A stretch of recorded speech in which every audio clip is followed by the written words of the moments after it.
Magandang araw sa inyong lahat at welcome sa aking channel.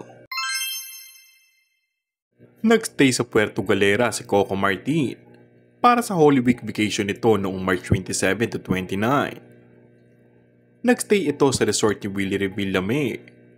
Ang saya nga dahil inikot sila ni Willie sa kayang speedboat. Kinulit uli naman ng taong malapit kay Willie kung kasama ni Coco ang girlfriend nito na si Julia Montes. Ayon sa source, ay sumunod doon ang aktres, ngunit hindi na umano inilabas pa ni Willie ang mga litrato na kasama si Julia. Magkakasama sina John at asawa nito, Coco at Julia at Cherry Pie Picache ng FPJ's Batang Quiapo, say pa ng source. Ito na nga kaya ang balitang bakasyon ng dalawa.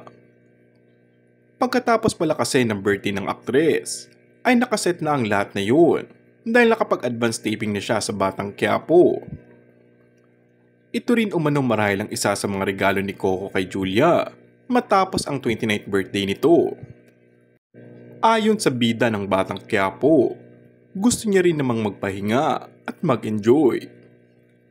Ilang months din naman kami naging sobrang busy sa show, kaya deserve naman naming lahat ang magbakasyon. Samantala, hula ng netizens ay ilalabas ang mga litrato ng dalawa, mga 1 o 2 buwan pa. Ganun daw kasi sila para umiwas sa intriga. And that's all for our today's video.